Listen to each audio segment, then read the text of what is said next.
I'm Dr. Alan Inman, and I'm here in the country of Costa Rica, where the beautiful beaches can be found everywhere, where you can go to the mountaintops and see all the animals and all the birds that you can. This is a country to come explore and have fun, and here we're with Victor Rosal, and he is the world champion in what?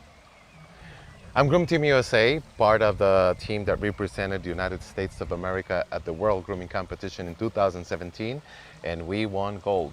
Oh. And now we went back again and we won bronze. And well, everybody here at home wants to know one thing. They want to know grooming has its benefits, correct? Yeah. And it can help, like, the coat be more shiny. I've heard that also if you clip the nails, it'll help prevent, like deformations in the bones and stuff like that. What else can you tell us that are the benefits that can be found in grooming? One of the best benefits is to take care just of one special member of the family. Dogs in the past that were used in backyards for protection, for safety of you at home. Now that dog moved from the backyard now into their houses. As a matter of fact, they usually sleep with us, between husband and wife or with the kids. It's a family member, and that family member needs to be clean, and it's part of the safety, not only for the dog, but also for the owner.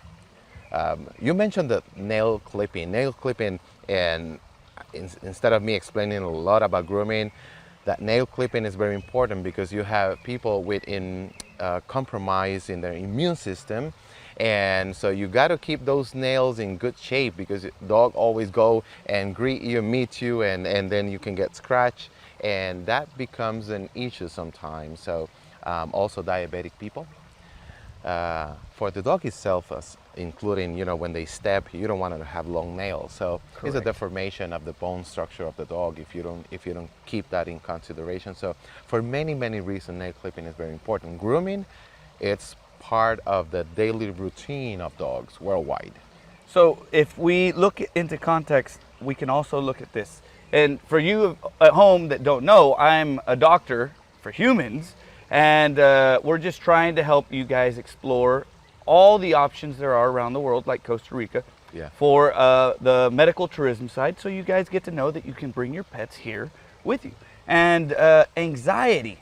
So I've heard that, by grooming them, they're able to break that, that anxiety that they have amongst other people, because constantly, since you're taking them in and grooming them, now they're getting accustomed to someone touching them.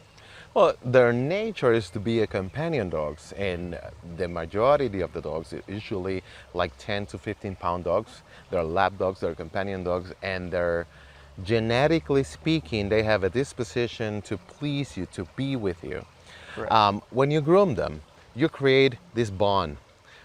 You make your pet feel special because you're dedicating some time of your life, and he is like the main star of that routine. So they love to be brushed, they love to be bathed, and just that moment interaction between owners, humans, and dogs. It's just the basic principle of what dogs were created to be, a companion animal.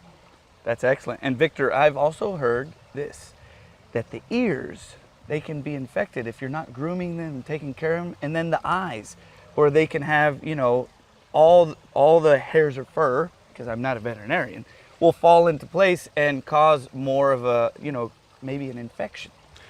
Well, I'm a groomer. I'm not a veterinarian, so just take my point of view as a groomer, not as a veterinarian. So I just wanted to be responsible with the information I provide. However, it's like basic one-on-one on prevention. You need to keep the skin in good condition, hydrated, moisturized, and clean. The coat needs to be clean. The ears, the nails, sanitary, all these sections, including mouth. Those are very important aspects that you need to always keep an eye on the dog, especially on drop ears. You have dogs that they have like stand-up ears. Usually they don't give you a lot of issues, but when the ears are like hanging down, they collect dirt and they stay inside, and then it combines with the humidity and all the ear discharge. And if you don't keep a good routine of cleaning, you may have some issues. And then depends on where you live. Veterinarian cost, it's a very substantial, that you can get a good bill if you don't do prevention. So I agree you with rather do some prevention instead of doing a complete treatment on your dog and then spend a lot of money on that. And also you can save the suffering from that dog going through an ear infection or any kind of disease. I agree. I agree. And then I want to bring one more topic up of the grooming. How many times while you were grooming, you noticed there was a skin infection, inflammation, and it was caught on time before it got, out of hand? Because if you like do regular brushing at home, depends on the breed type, depend on if it's a short hair, if it's a long hair, it depends. But every time you interact with the dog and you brush and you do some routine, keep an eye.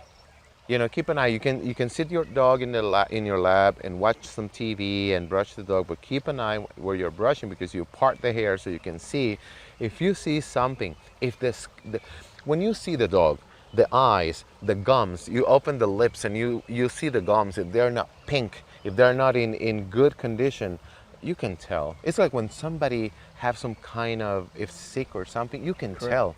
Because you don't have that sparkle in your eye, your skin doesn't glow, you just don't look healthy. Same as in dogs. That's amazing. Well, Victor, thank you so very much for being a part of this. And I'm Dr. Alan Inman. I'm here in Costa Rica, and I hope that you guys can come and check out such a wonderful place. Hope you have a wonderful day.